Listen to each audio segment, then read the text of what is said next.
Oi, aventureiros da história! Bem-vindos ao nosso canal e vamos para mais uma aventura! Oi, aventureiros da história!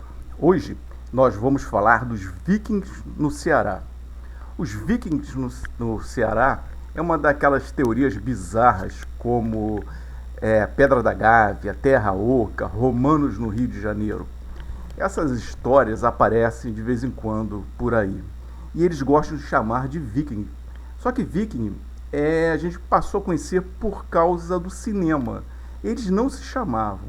Viking é uma coisa como pirataria, pirata. O mais próximo do cearense seria o cangaceiro. Então essas histórias sempre vão aparecer.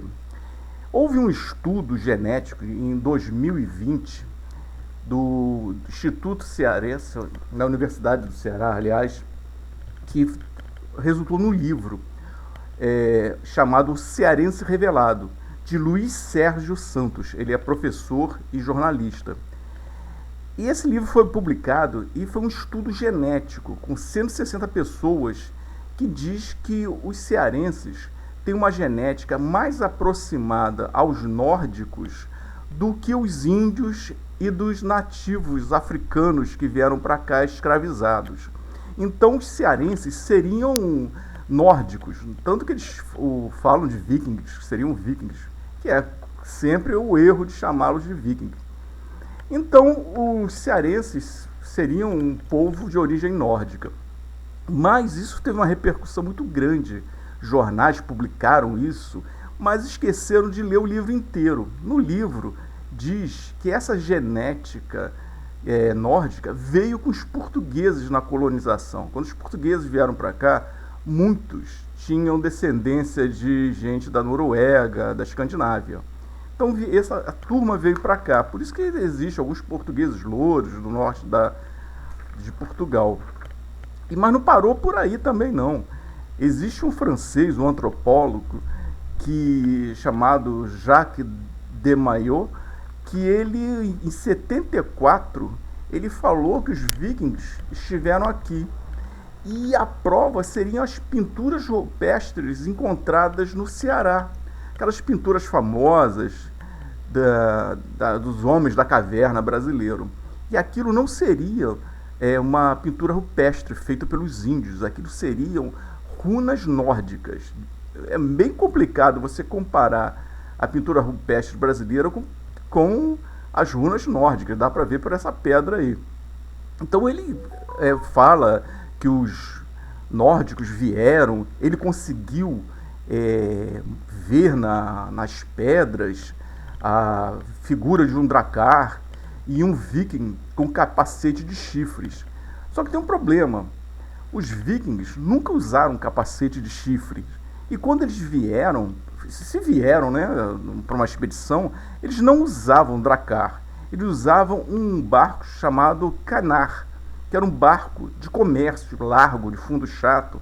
Era maior que o dracar e mais pesado. E não tinha remo, era usado com vela. A única prova de nórdicos nas Américas fica na Terra Nova, no Canadá. Eles ficaram mais ou menos 100 anos por ali. E ali houve a pequena idade do gelo que fez que a colonização não desse certo em Vinland, que eles chamavam aquela terra. Hoje os arqueólogos acreditam que eles nem saíram daquela região, eles foram absorvidos pelos nativos americanos, principalmente os Inuit do norte do Canadá. Eles devem ter migrado daquela região, indo para o norte do Canadá e se integrado com as tribos indígenas americanas.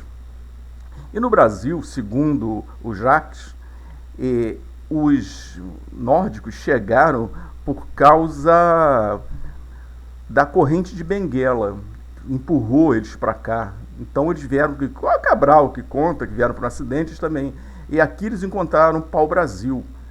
Aí dali eles levaram o pau-brasil para a Europa e o comércio do pau-brasil foi muito importante com eles, né? Eles vieram para comercializar pau-brasil. Mas é uma história sem pé nem cabeça. E ele também acredita que eles desceram da Terra Nova, desceram as Américas, passaram pela América Central, passaram pelo Caribe e chegaram na costa brasileira, no Ceará. Então, um troço totalmente maluco, que eles tiveram que passar por culturas mais sofisticadas, culturas pré-colombianas, que eram os